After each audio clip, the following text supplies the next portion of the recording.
Sana karibu sana yicarira hanga abasaza burase ni mwamukoze man imana ibongerere niyo mwamutujemo hari abahungu banje n'ubundi byose ni kimwe man umeze neza babatema makawa bronje n'ubundi byose ni kimwe fresh yicarira aho ngaho umuhungu wanyu nawe yicarira hari ko Davis warubuzeho mwana narimvuzeho cyane ariko nagize ubwoba ushaka wegere hari nagize ubwoba ubuze ko ubuze ko mwana ubuze ko nagize ubwoba narinzi ko umuhungu agiye kwibera i Burayi nabonye agatwiti kavuga ngo ngiye ngiye i Burayi ndavuga Davis ibintu yabyizeho neza nakavakanse bonye gahunda ifoto umwe ari Messi ndari Cristiano ndavuga byawe turi muri ntabwo yampunga bagarutse geti wacu meze bite bro ni sawa yagenze neza muri make ibintu byagenze neza byose i Burayi ahanini wari wagiye gukora iki ahanini kwamaze y'imgihe mwana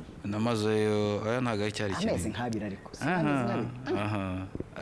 cyangwa ni kwa kunda abantu ni hafi yayo okay so ariko ahanini ni connection okay mu buryo bijyanye no gutegura amakonseri gutegura konseri yanjye and then n'aba agent bagiye batandukanye ku meetinga nabo basanzwe batumira bano bahanzi bose tubona muri Africa, Europe, tubona worldwide muri make. So muri bivuze mu ncamake nagiye muri connection ahanini and then hazamo na tournée ntoya tangana nk'iya mbere nakoze kuko numvaga ko ndi gufokasinga cyane muri connection cyane. Okay. Muri Belgique, France ndetse na Poland. So byagenze neza ariko. Byagenze neza. That's nice. Dufite imyaka 10 ya Davis D. Dufite imyaka 10 ushimira abantu bose mwabanye. Dufite imyaka 10 incredible. Hamwe na incredible of course. Sibyo. Hamwe na Bernard rekabwe. Imyaka 10 isobanuye cyane. Mbere yo kwanza kuri Jeje. Imyaka 10 isobanuye muri make Davis D kano kanyu ariwe. Iyo myaka 10 ibyo nagezeho byose biri muri iyo myaka 10 kugeza kano kanya.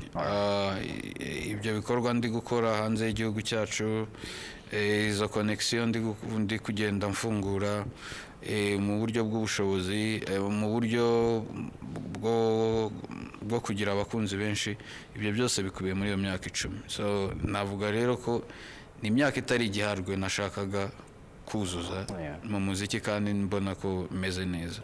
Ariko nanone iri kumpushinga gukora ibindi binini kure kuko birenze iby'imyaka 10. Iby'imyaka 10 ubwo nitubiserebra ubwo indi myaka 10 nakazi katoroshye. Nice. So mu myaka 10 wamenyanye na Platini.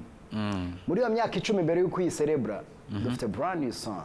Indirimbo collabo nziza n'abantu nabonye bayikunze.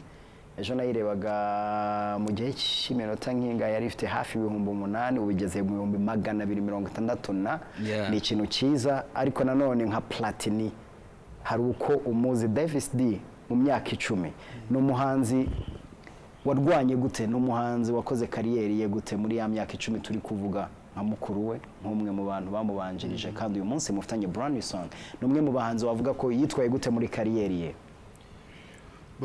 Ikintu kidasanzwe mbere na mbere nuko afite umwihariko, nukuvuga iyo wumvishe Davis D nta wundi muhanzi ushobora kubitiranya. Bado niyo namubonye nta wundi ushobora kubitiranya. Aririmbuke yifunguka kandi reka ngo icyo kintu utarakibona ubutaraba umuhanzi. Iyo utarabona ikigutandukanya ntabwo uri umuhanzi, ntabwo uba wahanze. Wiga muri rusange. So that's one of the best thing he has. Kandi in the quality nuko ibintu bye byose biri clean, agira ibintu biri clean. Muri iyo myaka ubwo nanateguza abantu ko kuri concert azaba ari imicyo. Ntabaye n'ibyo kuza mwambaye nabi ndabizi ntago twabyoroheje nako byoroshye bizaba biri clean, that one I promise. Uhereye kuri music yiwe yita kuri quality, wumvisha audio bawitamva ko yayispendinzeho udere kuri audio gusa. Ifoto yiwe abayifatiye umwanya, noneho video iri clean ibiri ku clean nyine ubona ko yabishyizemo umutima we wose icyo kintu rero ni umwihariko kuri we kandi aracyihariye nyine music iri clean that's one that's two nako byumvuze bibiri ibindi ni byinshi kuri art ye urabizi niyo nakubwiye nyine afite difference uhita wumva nyine yuko ari umuntu utandukanye n'abandi bantu kandi ikintu narengeye kurenza ahantu nakivuze ejo buriya ugiye gucelebratinga 10 years ntabwo abantu babazi ikintu ugiye gucelebratinga ubu se na celebrating discipline ufite mu bintu uvuga ngo ntabwo ushobora rimwe kugeza imyaka 10 ukora ikintu udafitemo discipline iri ku rwego rwo hejuru Davis ntabwo aramusanga yatumbaganye yabyimbiye amatama yazanye inda Davis tuzi kera ni ukuvuga ngo aracyagarda image nyuma y'imyaka 10 still okay so nifuza ko abantu bazaza nanjye ndabinvitinze nzaba mpari by the way Jeje uwo munsi tuzayikubita ibiri cyuye alright so na kintu cyashimishije nko kubona collabo yanyu kandi before yuko akora concert ye mu kwezi kwa 11 nanone tukaba dufite brand new song nziza indirimbo nziza nanabibwiye Bernard ndamubwira abantu twe dukeneye collabo nkingi kubera ko ni generation to generation hari icyo bigaragaza mu gushyira hamwe ariko ndagira ngo wenda menye impamvu wenda uyu munsi Platini ari kumwe na Davis D kwa gushyira hamwe turi kuvuga ariko hari impamvu umuntu abatekereza umuntu kubera ikintu runaka kubera iki Platini cyangwa se Davis D yatekereje ko ibi bintu dushobora kubikora kandi bikagira umusaruro nk'uwo dufite uyu munsi kubera ibintu nanjye nkora kuva natangira solo hari ibintu na change kuri music twakoraga bisa nibe nawe bifolinga mu murongo nawe akoreramo saburiya muri DMs zanjye abantu nibo bansuggestinga uko ibintu bigomba kugenda iyo mupostinze indirimbo barakubwira ati ariko wazatobariye one day ugakorana indirimbo nakana kurumva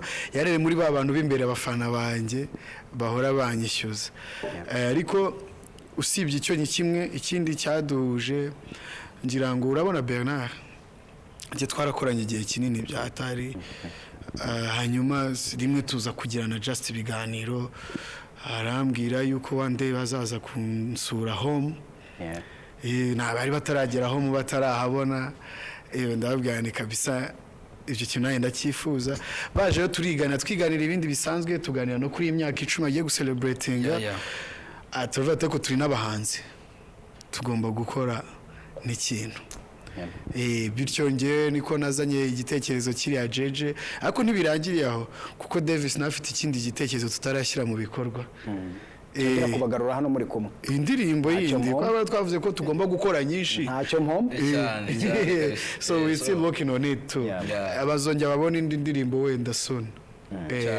nice Davis yes reka bivuge koko tuba muri industry kubera ko ibyo tubamo nyine ntabwo tubisha cyane niyo umuntu abivuze we tubibona n'abadukurikiye barabyumva ni gake uzabona umuhanzi runaka yasuye umuhanzi runaka gake cyane ntabwo bivuze ko bitabaho bibaho ariko ni gake cyane kubera iki iyo amitiye nyine ubwo bumwe ubwo gushyira hamwe kuganira nk'ubwo mwagiye gusura Platini ari ukumusura gusa ariko havamo ibitekerezo bindi urumva ni gake kubera iki nanjye sindajya kumusura yirirwa aca ku irembo gutya why twihugiraho cyangwa nuko duhorana ukumva ko ngiye na Davis D niba twahuye uyu munsi use kujya kumureba mu rugo nkeka ko ariko abantu benshi babayeho muri Kigali uko noneho bisigaye binarenze kuba wabonye umuntu face to face wamubonye kuri Instagram mwandikiranyeho kabiri gatatu ubwo turi kumwe ubwo ugira ngo murahorana ariko ntago biba bikwiye burya n'abantu baba bakeneye gusurana kuko nyine iyo hakirimo distance gutyo ari message ari uguhura tukaramukanya nta kindi kibazo gihari ntago nyine havamo ikintu nk'iki ngiki twakuyemo hano bisaba ibiganiro bisaba kwicara abantu bakaganira batanagendeye ko ari indirimbo gusa and then ubwo hakaza kuzamo projet gutyo Bernard ni inshuti nk'uko yabivuze ni inshuti ya Platini cyane nawe ndi inshuti ye cyane ariko bwari ubwa mbere dupanga kubonana tugasurana. Icyo gihe yaratwakiriye neza, aduha agashampanye. Davis yaje yikoreye nuze ni nk'ingunguru, nazanye igicupa kinini ngo yazanye icupa rinini rinsumba rireshya na DJ Pius n'ubu ntirashiramo. Davis kubera kujya i Burayi yatangiye kumenya ngo umuntu yagiye gusura umuntu yizanye ujyana ukagorana, yazanye ingunguru yanze. So burya niba muco mwiza muri make, iyo usuye umuntu mu muco mwiza ujyana boto, nubwo nawe yakwakira ariko ukabamuhaye nawe, ariko ukaba hari akantu wazanye ko kuganira. Wumvishije nanjye ikintu ari nazemo ngo yatwakije agashampanye. wajye mwime ko mfite agashampanye mu rugo. agira akabati karimo utuntu. So yabakiriye fresh. So twakira agashampanye ariko kukavanga na rikeri byari bikomeye. So ufata ibifatika then turaganira. Twumvisanya indirimbo, naho ngaho twese duhera igitekerezo cyo gukora. Turavuga reka duhere ku ya P, noneho tuzakurikizaho indi yanjye. Ubwo urikumva turacyafite indi imwe isigaye. Ubu twanihaye muremure, ubwo nitutarenga Jeje biraba ari ikibazo gikomeye cyane. So nuko muri make gusurana kw'abahanzi hari ikintu cyiza kivamo. Hari ubumwe buvamo kwanza, hakavamo n'akazi, kandi akazi niko abantu badukeneye, abakunzi bacu. So iyo duhuje imbaraga ni ukuvuga ngo uburyo byari ibyanjye njyenyine cyangwa ibya Platini wenyine ntabwo ariko biba bikimeze. So ni unit dushyize hamwe iri bubyare numbers nyinshi ku bantu badukurikira, and then ibyare nuko akazi kari bworohe kandi buri wese agakora ikintu, tugakora ikintu kinini ku ndirimbo. Muri make no kuvuga nta ababiri bishumwe. So muri make nicyo ngicyo navuga. Gusurana kw'abahanzi bikenewe ko abahanzi basurana, kuko mu gusurana kwabo nibwo tuzaderivaringira abantu badukurikira cyangwa abakunzi bacu ibyo bakeneye kubona. Ariko mu gihe buri umwe akiri muri cycle yiwe, muri sako yiwe, n'undi akaba ari mu yindi yiwe, still turi guta umwanya, kandi nyine usanga imyaka twari turi kuvuga igucitse, nta achievement tugezeho, nta kintu gihari. Ni byiza rero ko abantu basurana, abahanzi cyane cyane basurana. Nice. Afite Jeje. Iyo urebye ikintu cyangwa urebye video uyu munsi cyangwa umuziki wacu dukora Platini, ndetse wenda na Davis araza kubikomozaho, araza kubivugaho, ubona ko umuziki wacu urahenze, kandi umuziki wacu noneho ntago bikiri bya bintu byo kwifatira, no muziki mufata nk'akazi. Uyu munsi imbaraga mushyiramo nizo twe abagenerwa bikorwa dushyiramo kugira ngo twakire ya kazi kanyu. Niba ndi kuvuga imyaka 10 ya Davis D, niba ndi kuvuga imyaka 10 ya Platini, niba ndi kuvuga ngo kariyeri ya Platini, imbaraga mushyira mu bintu ubona ari byo ari zo mbaraga twakirana ibikorwa byanyu, cyangwa hari abantu rimwe na rimwe turegeza tu. Navuga yuko buriya abantu ntago bashobora kubyakira kimwe, ariko umubare munini wumva ibyo dukora, kuko impamvu bigaragaza ko babyumva nuko bitubyarira inyungu. Iyo abantu babashije kubyakira kuri level twebwe twabishyizeho, bituma baduhereza donc feedback ibonekera. Ubundi feedback y'ibyo twakoze ibonekera mu nyungu. Hakaba n'abandi nyine bagifite imyumvire tugomba kuzamura, ako babaho no muri societe. Niyo wateka ibuye rigashya udashobora kuzigera uba convaincre, cyangwa se akaba ari abarwayi bo mu mutwe tuba batiteguye kuzigera bakira ikintu icyo ari cyo cyose. Ariko mumenya ko umubare munini ubona ibyo dukora ukabiha n'agaciro.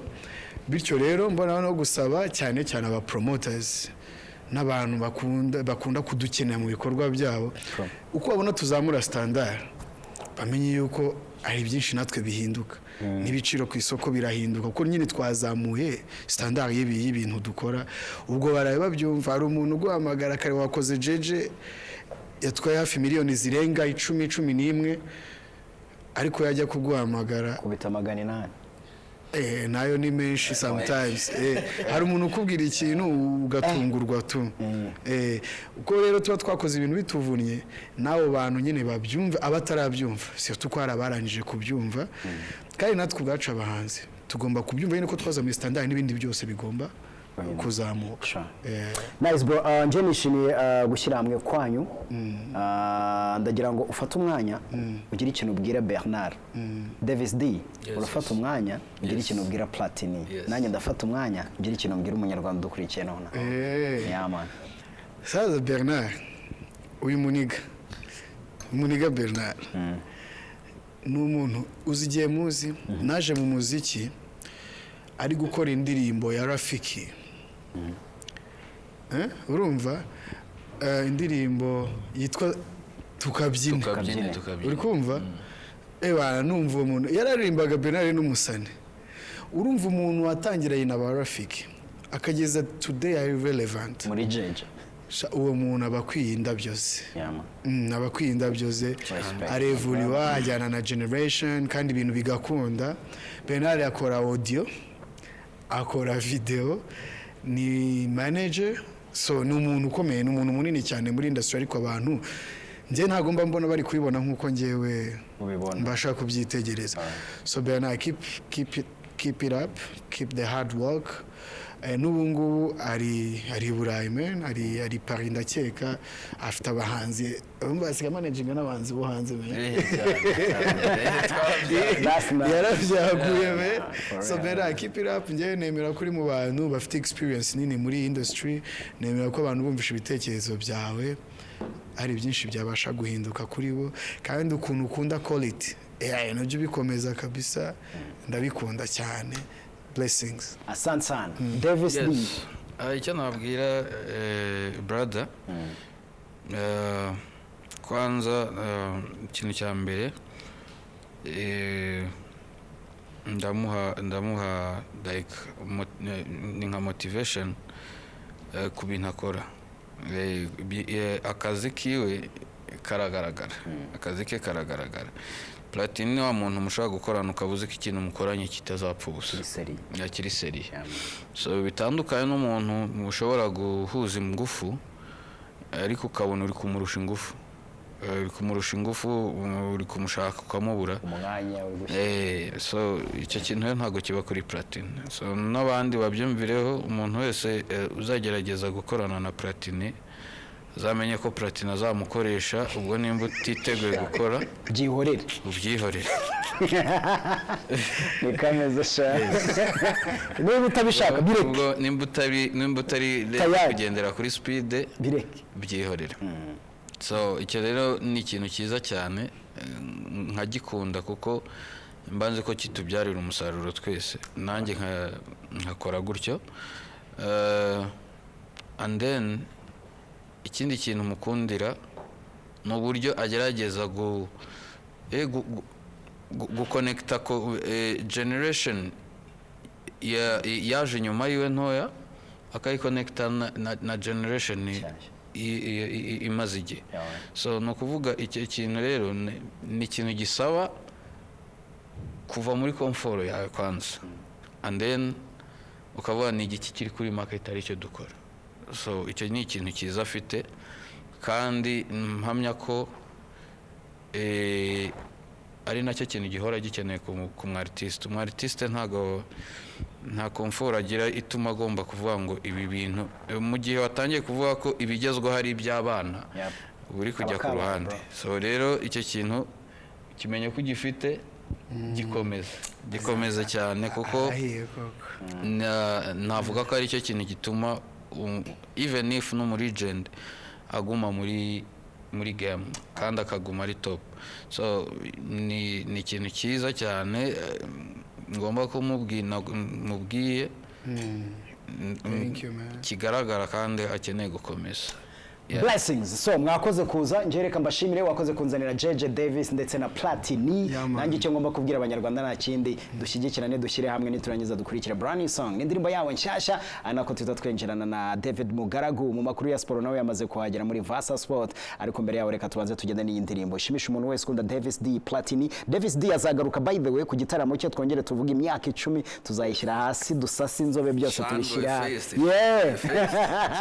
Alright, so arakoze cyane ndashimira umuntu wese uri kumwe natwe weekend nziza ku wese turi kumwe reka tubanze tugende na Jeje indirimbo nshyashya ya Platini ari kumwe na Davis D ubundi nyuma yo twakira David Mugaragu mu makuru ya sport ubwo bari muri Vasa Sport RwandaTV Vasa.